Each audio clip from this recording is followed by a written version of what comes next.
রোজ সকালে omelette omelette আর omelette, একঘেয়ে জিনিস আর খেতে ভালো লাগছে না। একটু নতুন কিছু বানাতে পারো তো? হ্যাঁ পারি তো, তবে তোমার জন্য তো খাটতে ইচ্ছা করে না। অমনি ঘরে তাকানোর কিছু হয়নি।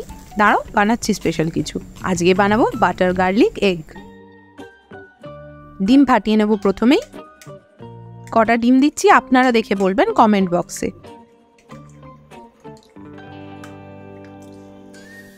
অল্প নুন দিয়ে 1 টেবিল স্পুন মতো রসুন কুচি দিলাম, সাথে হাফ চা চামচ গোলমরিচ কাটা চামচের সাহায্যে ভালো করে মিশিয়ে রেখে দেবো।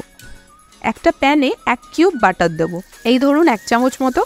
বাটারটা গলিয়ে নেব জাস্ট। ওহ, কি গলছে মাখনটা, দেখো দারুণ না শটটা।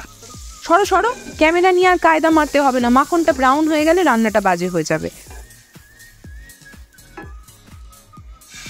পুরো ডিমটা আমি এর মধ্যে ঢেলে দিলাম। এটা নর্মাল অমলেটের মতো কিন্তু হবে না। প্রসেসটা ভালো করে দেখবেন, আঁচটা হালকা রাখবেন। ডিমটা জমাট বাঁধলেই খুন্তি দিয়ে হালকা করে স্ক্রেপ করে দেবো।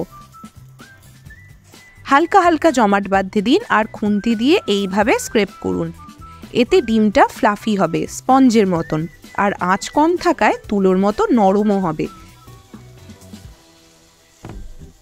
এবার ছোট ছোট করে কেটে উল্টে নেব, তবে ঘন কুচি করে ফেলবেন না।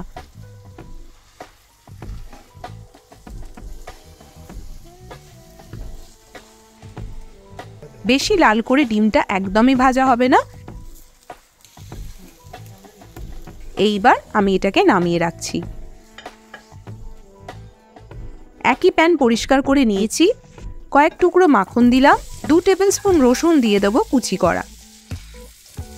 হালকা গোলাপি করে ভেজে নিতে হবে। তারপর একটা বড় চামচ ময়দা এতে ছড়িয়ে দেবো। হালকা করে ভাজবো। ময়দার রংটা একটু চেঞ্জ হলেই দুধ দিয়ে দেবো, সাথে হাফ চা চামচ গোলমরিচ, হাফ চা চামচ চিলি ফ্লেক্স দিয়ে ভালো করে মিশিয়ে নেব। সসটা বেশি ঘন হয়ে গেলে দুধ অথবা জল দিয়ে কনসিস্টেন্সিটা অ্যাডজাস্ট করে নেব। এই সময় সসে প্রয়োজন মতো নুনও দিয়ে দেবো। শেষমেশ ভেজে রাখা ডিম দিয়ে ভালো করে উল্টে পাল্টে মিশিয়ে নেব।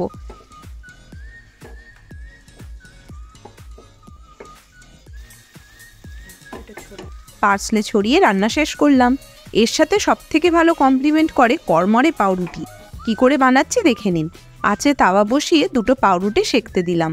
হালকা আঁচে অনেকক্ষণ ধরে সেঁকলে পাউরুটিটা ক্রিস্পি হয়ে যায়। আমিও তাই করব। করকরে পাউরুটি আর নরম তুলতুলে ডিম। উফ, যান যান তাড়াতাড়ি বানান। এইবার হয়েছে একটা মনের মতো ব্রেকফাস্ট। টাটা।